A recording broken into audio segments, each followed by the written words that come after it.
I don't have a problem with the fact that we have public broadcasting around the world. That's the idea that this is a public good.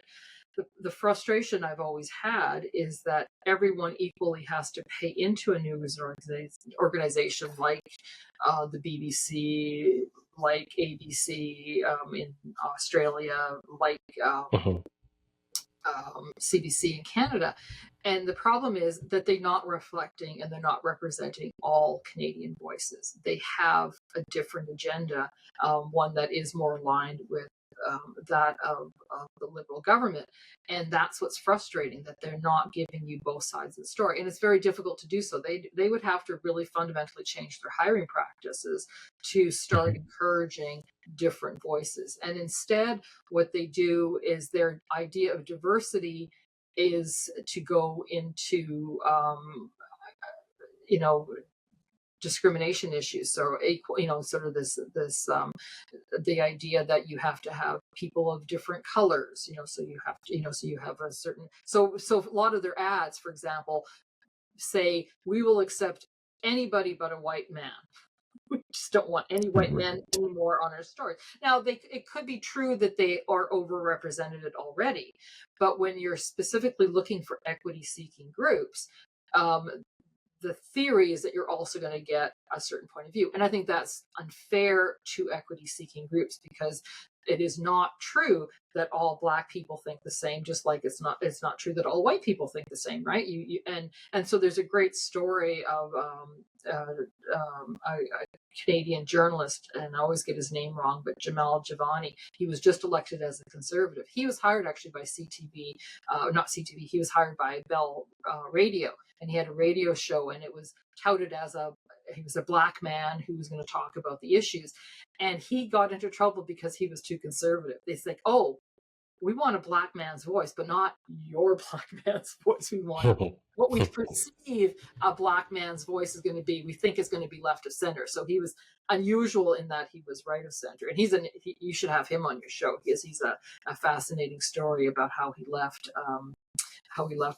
Bell, and now he was just elected as a Conservative in a by-election. And fun fact, he's also good friends with the new vice president pick of Donald Trump, J.D. Vance. They were roommates together in law school. So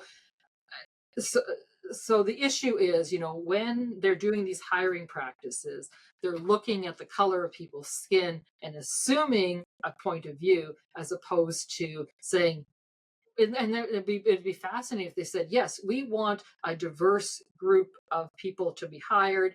They can be of whatever ethnic origin or background, but we want them to have this perspective. Right. That would be refreshing on the part of them. So they tend to focus on a certain type of individual that they're looking for. Right. Yeah. I think in this case, the concept of diversity should not be it shouldn't be limited to race only. It should actually be more of the opinion and the political stance that people take than their skin colors. I think for the most part, I actually think that's true in many, not just in news media. I think in several institutions, that's very true. I was actually just talking to someone at work today about it, that I was once, I remember when I was in grad school, I applied for a job, and I didn't get a job, but the guy that got the job was actually a white dude that got that job. And I remember going back to that office and asked them why I didn't get the job. And they were scared to death that I was even asking them. And they told me that, oh, the guy that got the job, you were both equally qualified PhD candidates, but he had volunteered a lot more than you did. And he's from rural Nova Scotia. And then they asked me that we're so sorry. And I remember telling them, I said, no, you shouldn't be sorry. He's actually more qualified than I am. He should get the job. I don't see a reason why you'd give that job to me because of the color of my skin. You make the time investment that guy has put into volunteering of no worth in that sense.